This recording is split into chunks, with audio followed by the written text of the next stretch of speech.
sistem tata surya. Tapi di video kali ini ada yang beda nih. Tahu gak apa?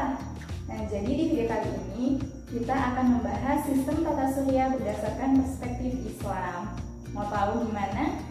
Yuk langsung simak. Matahari, planet, satelit, asteroid, dan lain sebagainya yang berada di langit bersatu dalam suatu sistem yang disebut sistem tata surya. Berbicara tentang sistem tata surya, tak lepas dari proses pembentukan alam semesta. Pada tahun 1948, ketiga ahli yang bernama Bondi, Gould, dan Euler menyatakan bahwa alam semesta ini tidak memiliki awal juga tidak memiliki akhir. Alam semesta selalu terlihat sama sejak dahulu hingga sekarang. Teori ini juga menganggap bahwa alam semesta tidak terhingga luasnya serta usianya. Namun, pada awal abad ke-20, teori tersebut banyak menerima penolakan dari para fisikawan. Bukti yang dianggap mematahkan teori keadaan tetap tersebut adalah teori Big Bang.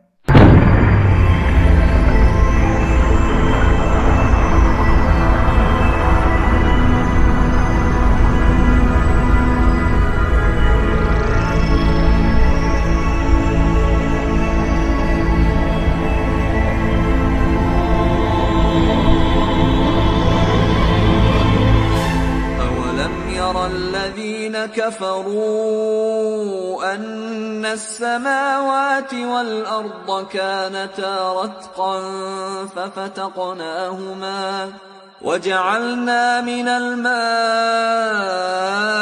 كل شيء حي أفلا يؤمنون. Yang artinya, dan apakah orang-orang kafir tidak mengetahui bahwa langit dan bumi keduanya dahulu menyatu, kemudian kami pisahkan antara keduanya. Lalu, bagaimanakah bentuk langit serta benda-benda langit lainnya sebelum diciptakan? ثم استوى إلى السماء وهي دخان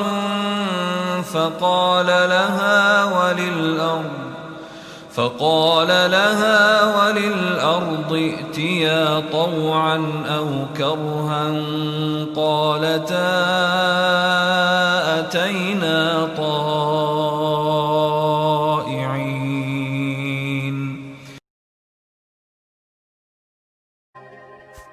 Yang artinya, kemudian dia menuju kepada penciptaan langit dan langit itu masih merupakan asap. Lalu dia berkata kepadanya dan kepada bumi, "Datanglah kamu keduanya menurut perintahku dengan suka hati atau terpaksa." Lalu keduanya menjawab, "Kami datang dengan suka hati." Ayat tersebut menjelaskan bahwa sebelum sistem tata surya terbentuk, langit beserta benda-benda langit yang lainnya merupakan satu kesatuan yang berbentuk gumpalan asap. Hal ini sesuai dengan ilmu astronomi yang kita tahu, yaitu nebula, yang merupakan gumpalan asap yang sangat padat juga tak tembus pandang.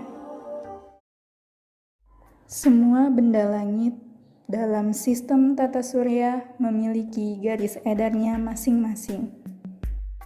Meski begitu, tak ada satupun dari mereka yang memotong jalur peredaran satu sama lain. وَالسَّمَاءِ ذَاتِ الْحُبُكِ. Demi langit yang mempunyai jalan-jalan.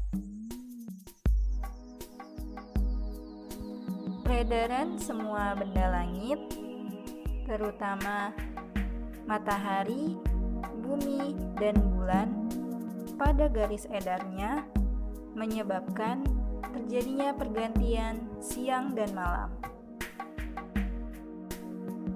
Allah Subhanahu wa Ta'ala berfirman dalam surat Al-Anbiya ayat 33. وهو الذي خلق الليل والنهار والشمس والقمر كل في فلك يسبحون. Dan dialah yang telah menciptakan malam dan siang, matahari dan bulan. Masing-masing dari keduanya itu beredar di dalam garis edarnya.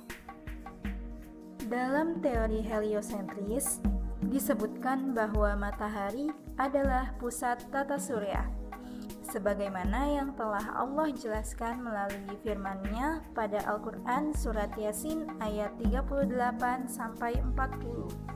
والشمس تجري لمستقر لها ذلك تقدير العزيز العليم والقمر قدرناه منازل حتى عاد كالعرجون القديم لا الشمس ينبغي لها أن تدرك القمر ولا الليل سابق النهار وكل في فلك يسبحون. Dan matahari berjalan di tempat peredarannya. Demikianlah ketetapan yang Maha Perkasa lagi Maha Mengetahui. Dan telah kami tetapkan bagi bulan manzilah-manzilah, sehingga setelah dia sampai ke manzilah yang terakhir, kembalilah dia sebagai bentuk tandan yang tua. Tidaklah mungkin bagi matahari mendapatkan bulan, dan malam pun tidak dapat mendahului siang, dan masing-masing beredar pada garis edarnya. Matahari dan bulan bergerak pada garis edarnya masing-masing. Sebagaimana ketentuan Allah, matahari tak akan mendahului bulan karena pusat dan garis edar yang berbeda. Bulan bergerak mengelilingi bumi, bumi dan planet-planet lain mengitari matahari. Sedangkan matahari bergerak mengelilingi pusat galaksi Bima Sakti. Maha benar Allah dengan segala firman-Nya. Al-Quran, sumber kebenaran yang mutlak, pedoman hidup bagi umat manusia. Tak ada keraguan di dalamnya bagi orang-orang yang beriman. Wallahu a'lam bishawab. Cukup sekian pembahasan kita kali ini mengenai tata surya dalam perspektif Islam. Terima kasih. Wassalamualaikum warahmatullahi wabarakatuh.